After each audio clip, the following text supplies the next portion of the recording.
Tibbs is great at rotations when he has the perfect rotation. This isn't like he's great at rotations when he has a 9-man rotation full of guys he can trust. He'll always play the right requisite amount of minutes to keep his guys rested, and that's why those numbers will look like that. But the first domino that falls, he does not just put another guy in. It was Cam Payne. Cam Payne was out, and he was like, well, I guess Brunson's got to play 24 because we don't have Cam Payne. It was Cam Payne. Tyler Kolek couldn't have approximated Cam Payne's minutes for 5 minutes. Like, it's insane. It's absolutely nuts.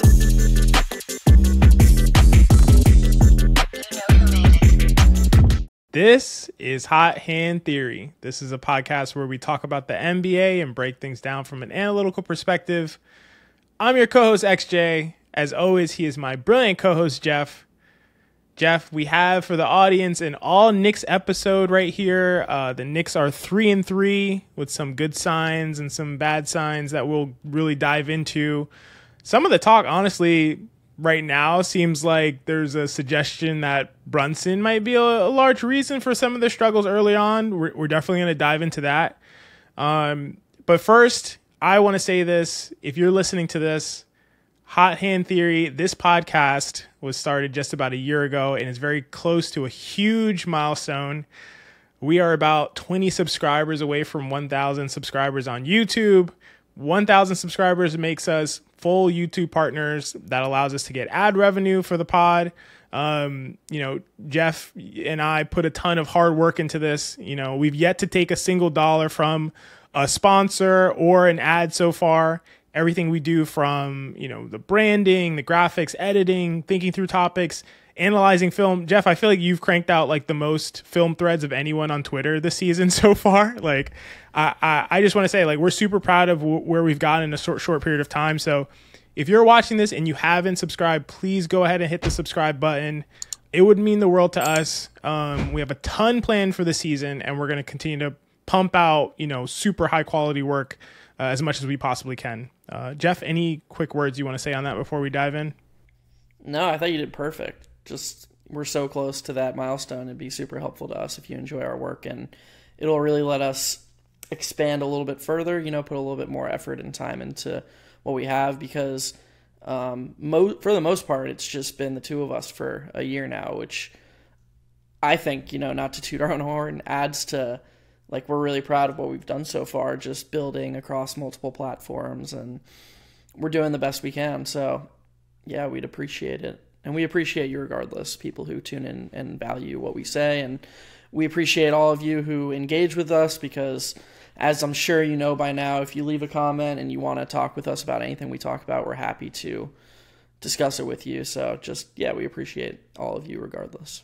But click the subscribe button, please. Yeah, concur and click subscribe. Nice. All right, let's dive into Knicks talk.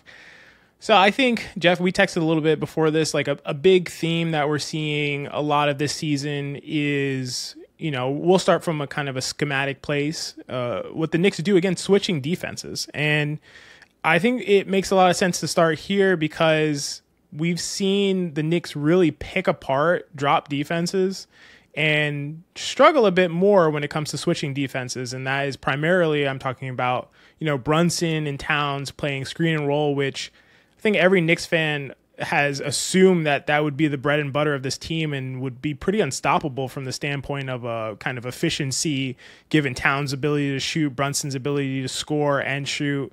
It's kind of a pick your poison, and both are poisons when you're talking about playing a drop against Brunson and Towns screen and rolls. But when you're talking about switching, it takes on a different shape, and the Knicks seem to have struggled to deal with that. With teams like the Houston Rockets and teams like the Boston Celtics in the first game. So I just wanted to kind of start there and just put that out there. Jeff, what are your thoughts about some of that conversation as far as, like, what do the Knicks do with switching defenses? I think this was a natural evolution in how teams were going to defend the Knicks. And in a weird way, I'm glad it's happening so early, because it's going to give them maximum exposure and maximum time to figure out how to attack it. I think that the Knicks actually did an okay job against the Rockets creating shots, at least until the end. I thought they got a little bit overly dependent on Brunson creating his own shot. And there needs to be a little bit more of a balance there. But Brunson's one of the best one-on-one players in the NBA, and he's one of the best clutch players in the NBA. I think we're going to find that a lot of the offense in those moments is going to run through him, and I think it probably should run through him.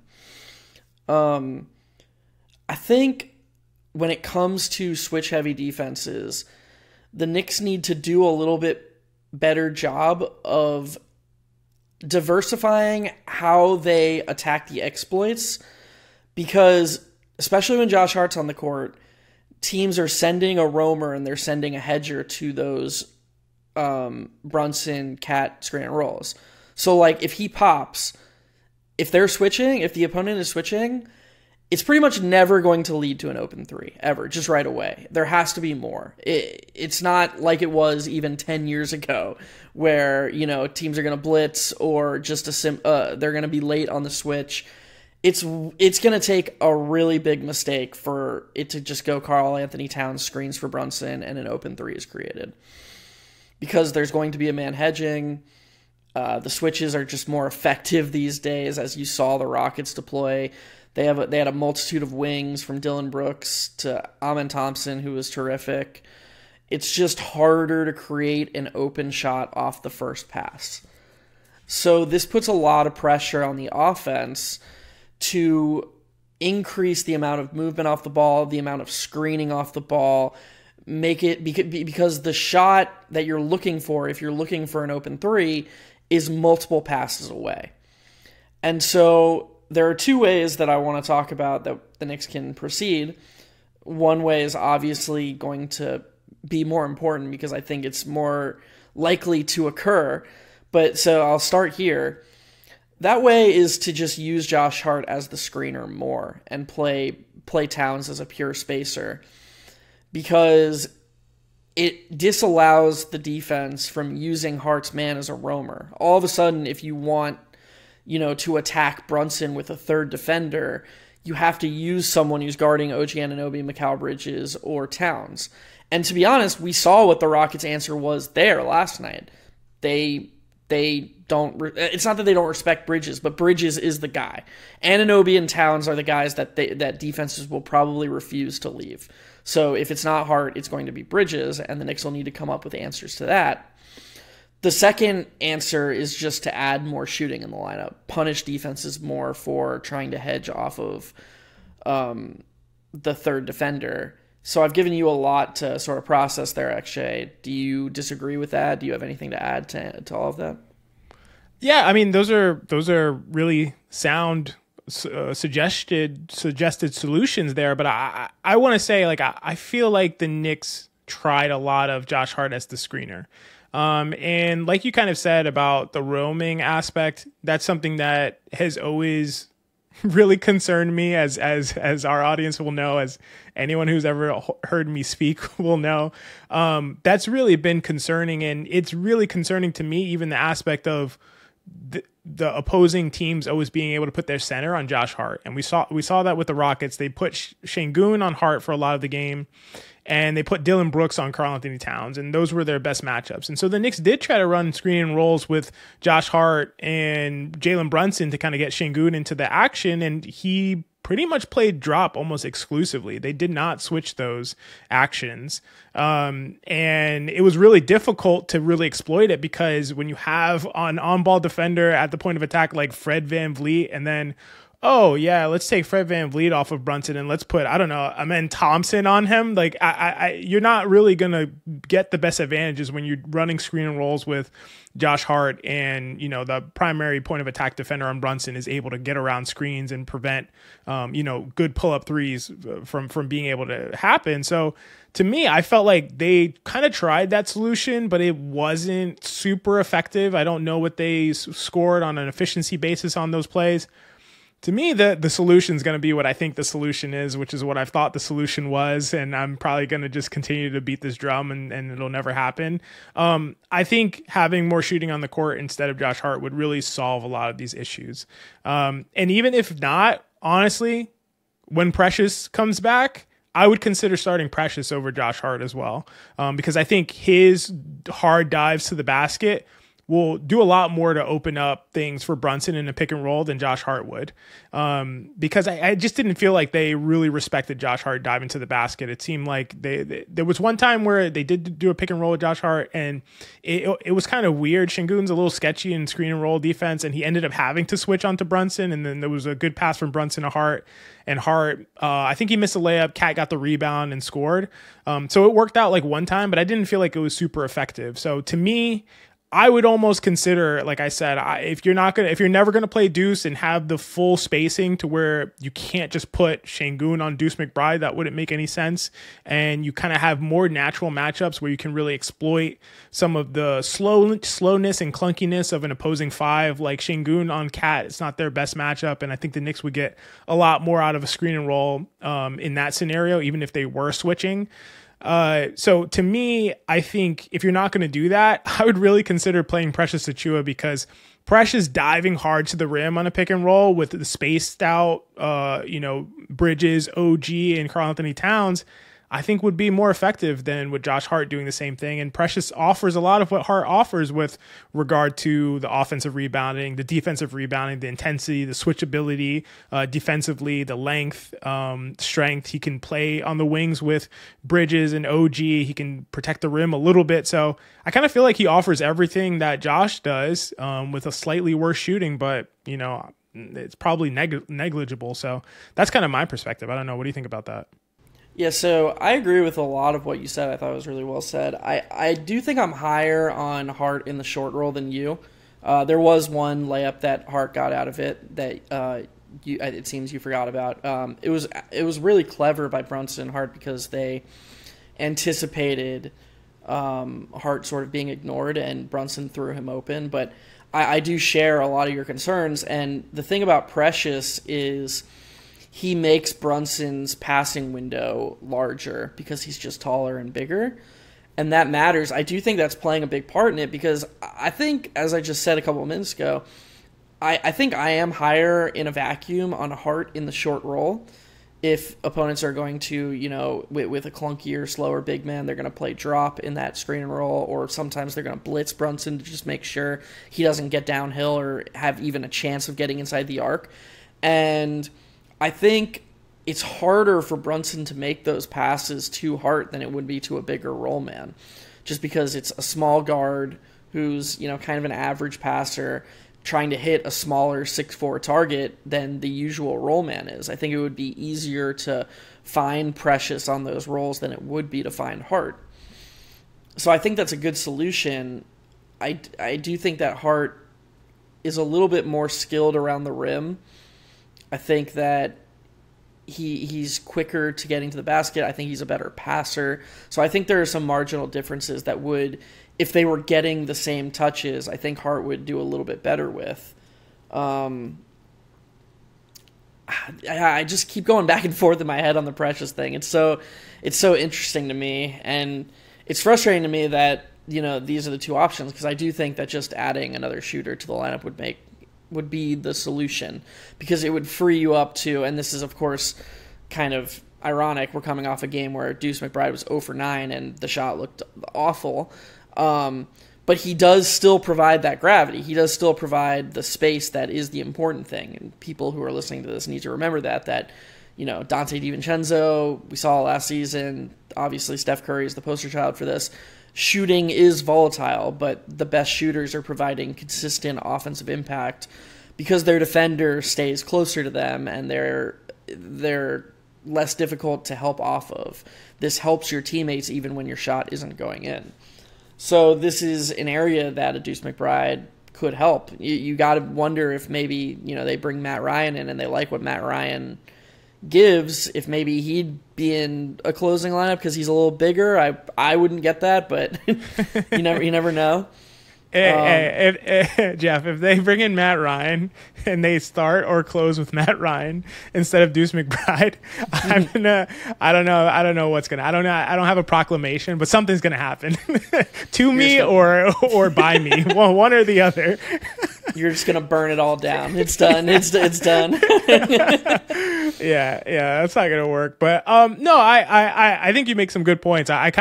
I lean towards Precious in this situation, but obviously I strongly think that, Deuce would be a little better with regard to just all the space that would be created. I think we'll actually get to see the offensive potential of this team. And one of the things is too, it's not just the direct action. So like, for instance, I felt like the Knicks tried to attack switches with Towns like post-ups.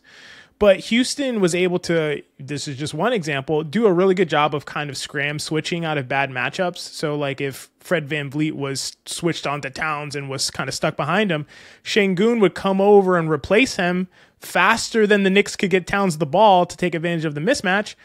But one of the reasons they were able to do this and scram switch like that is because you need to leave a player open momentarily. Because if you think about it, Fred VanVleet and Şengün for a moment are both on the same player, and Karl-Anthony Towns are both in his vicinity.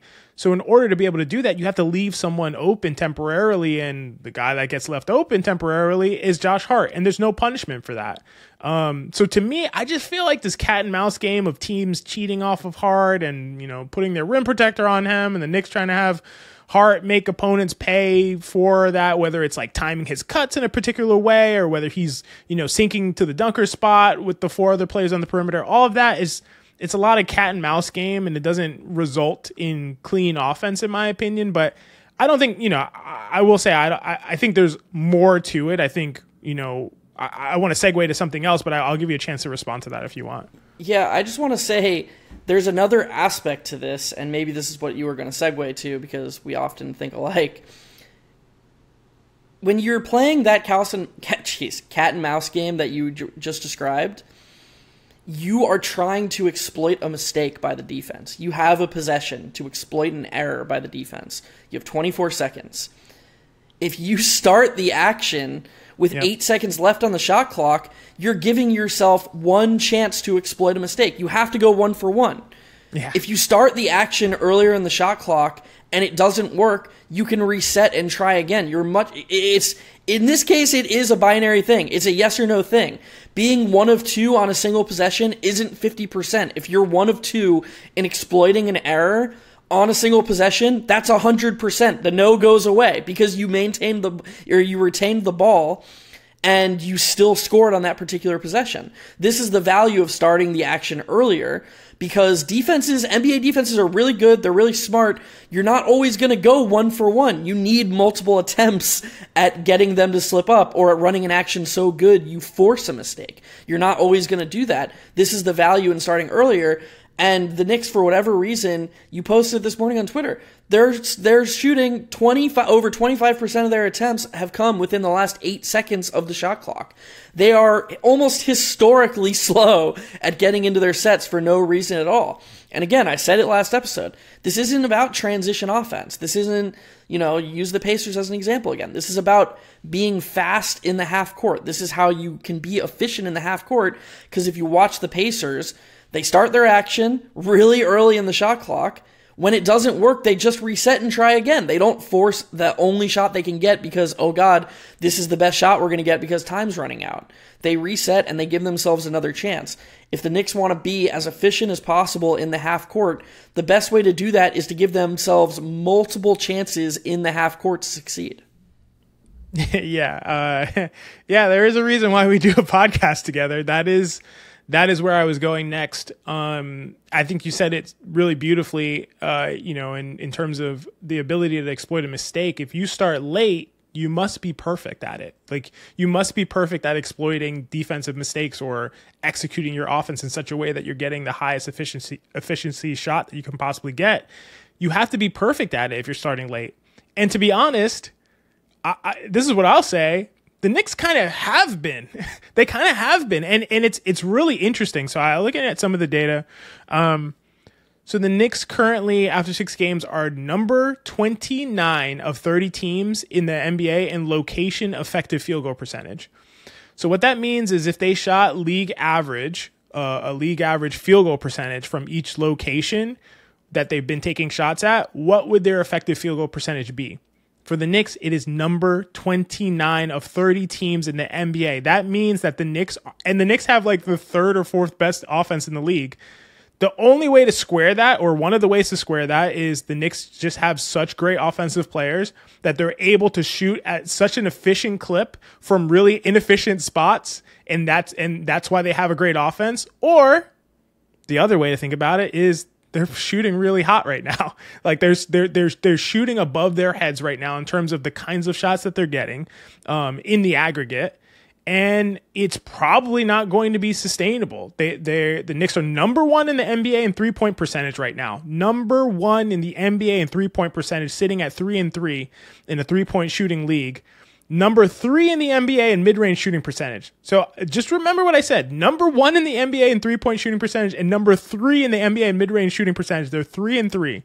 So they have this offensive output that's being propped up by amazing shooting, but the offense hasn't really generated efficient shots. And I don't think it's just because, the coaching staff doesn't know what they're doing or something, or the players aren't good enough.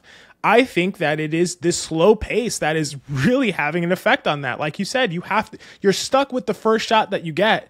The first best shot that you get, that's the shot that you get on any given possession. If you're starting your possessions from with 9 seconds left in the shot clock or 8 seconds left in the shot clock, you have to start earlier so you can say, oh, we can get this mid-range shot, but you know what? Let's reset and let's get something better. Let's try again. Let's break down the defense in a different way this time. Let's run the same pick and roll again this time. Let's have the defense, who is now maybe reset or set in a different way, in a less ready way than they were at the beginning of the half-court possession. Now let's run that action that we were just trying to run. Now let's see the shots that we can get.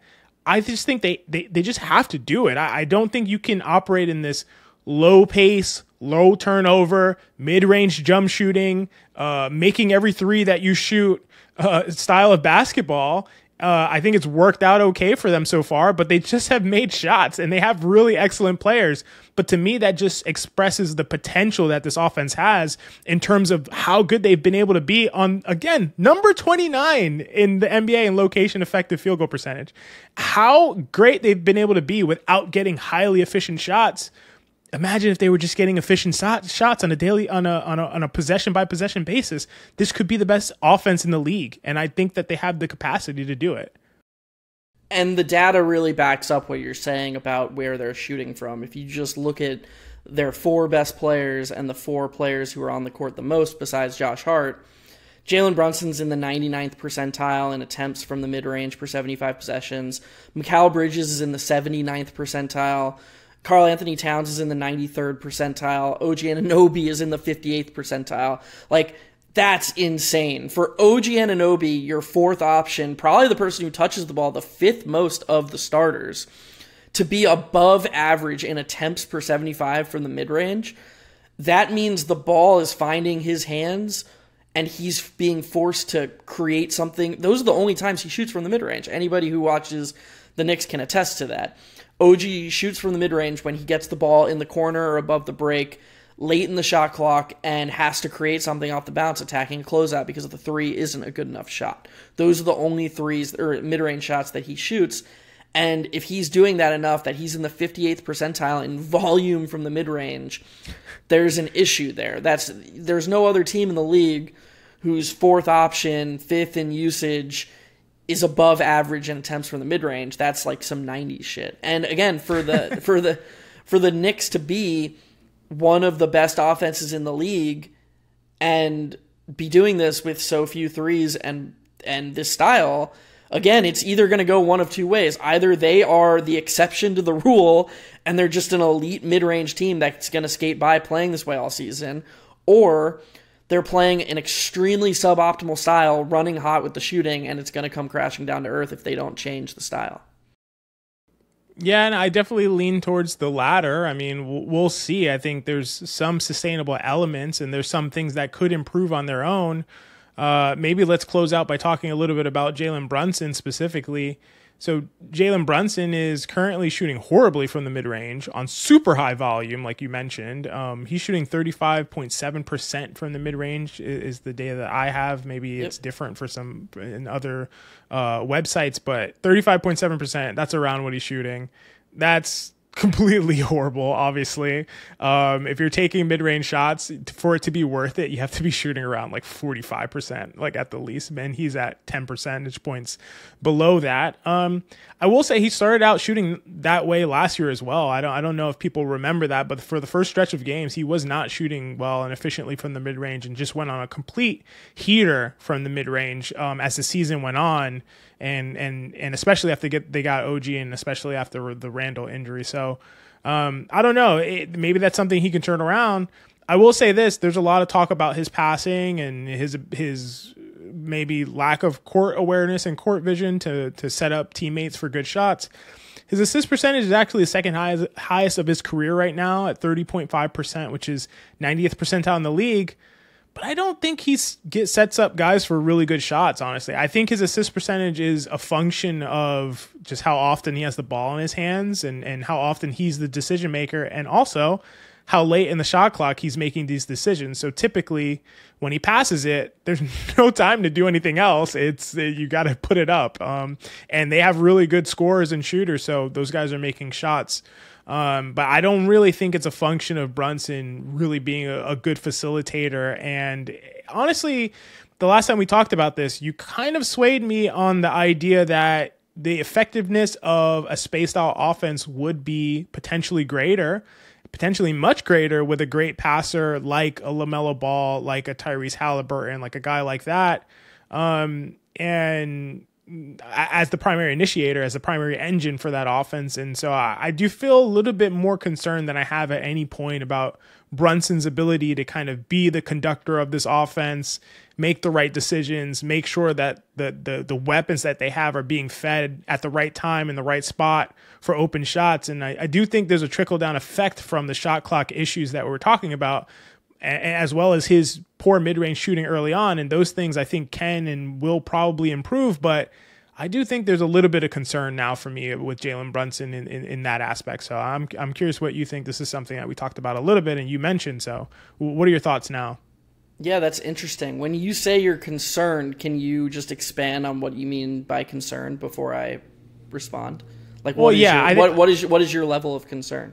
I think it's a good point to expand on, because I know that a lot of people don't necessarily agree with me on this. I don't think you even agree with me on this, but I think that heliocentrism is good, is fine in the NBA. If the initiator, the heliocentric creator, the one who everything runs through, is good enough. And I think, we see guys run offenses. If we see a guy like Trae Young, like a LaMelo Ball, like I was going to say Tyrese Halliburton, but 50 games ago, Tyrese Halliburton, those guys I think can just run heliocentric offenses and be super effective. And I kind of imagine Brunson to be in that ilk, not quite the passer, of course, of any of those guys, but enough of a scorer that he could kind of offset some of his worst passing numbers and abilities.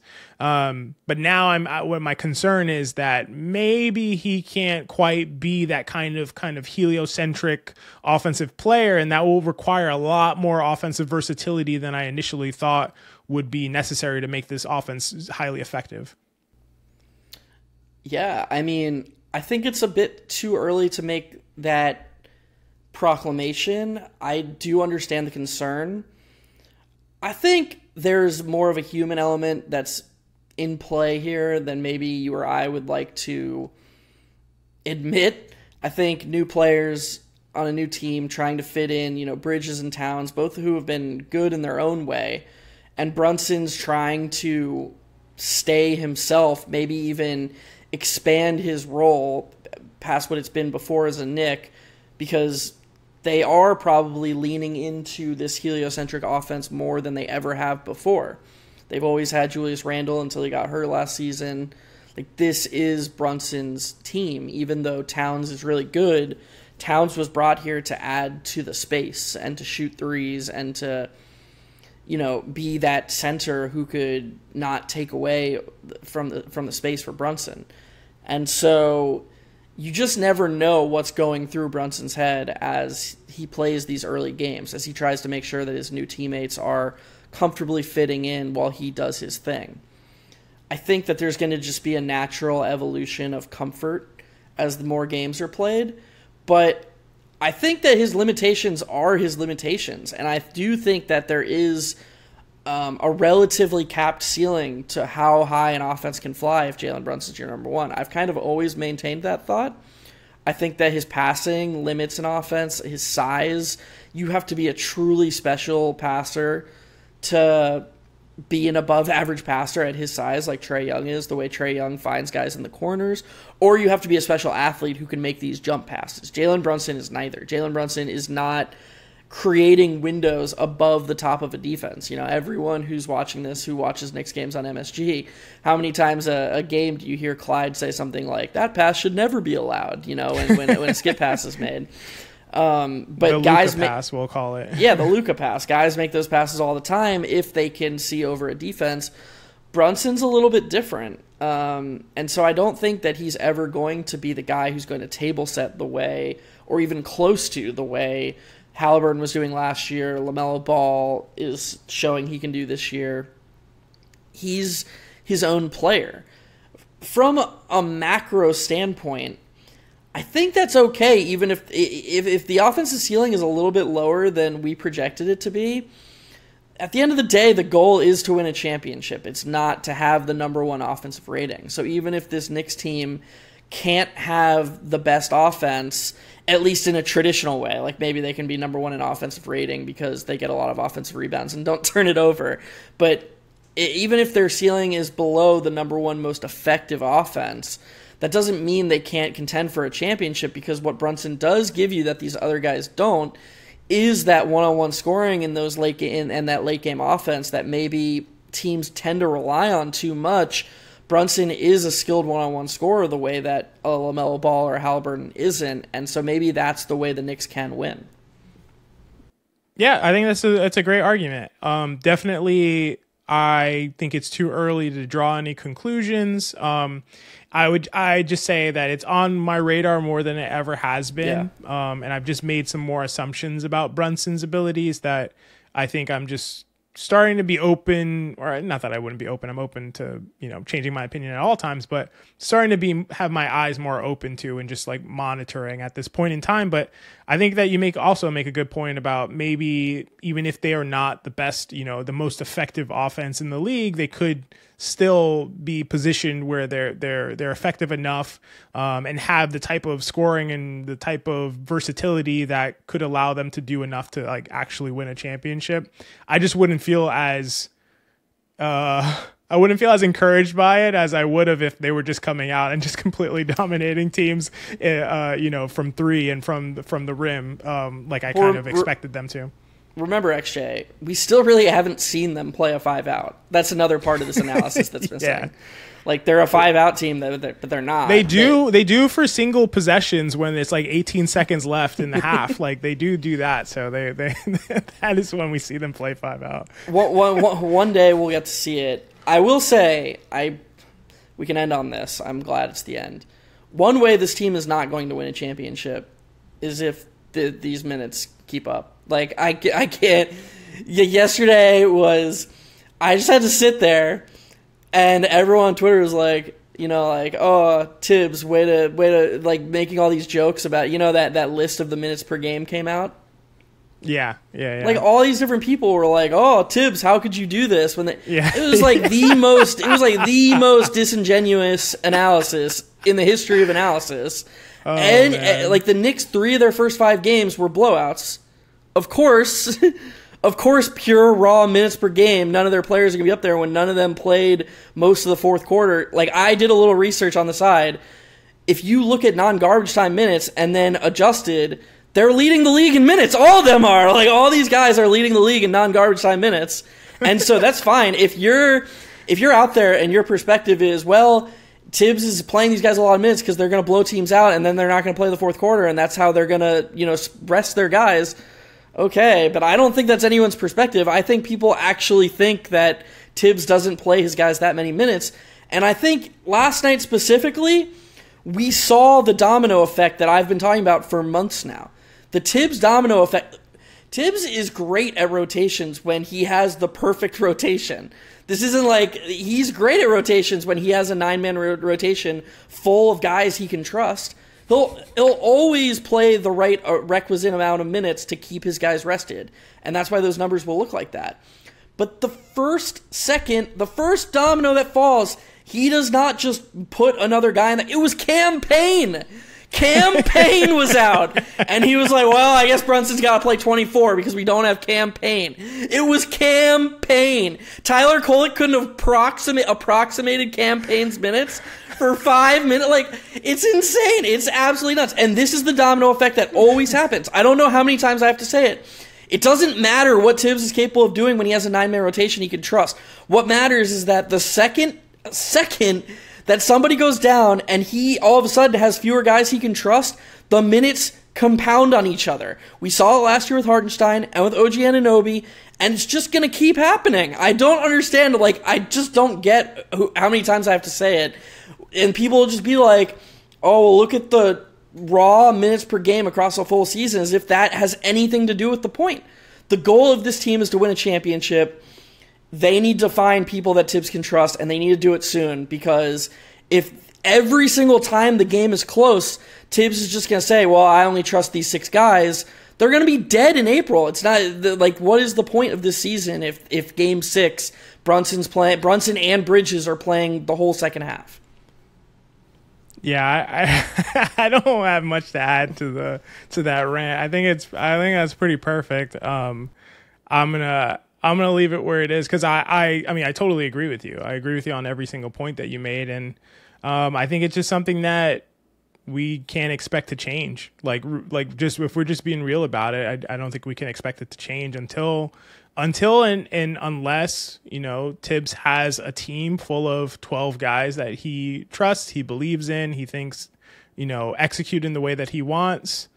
This is always going to happen when there are injuries, and I don't think there's a way around it. So I don't really have much to add to it. But I think that's all we have on the Knicks.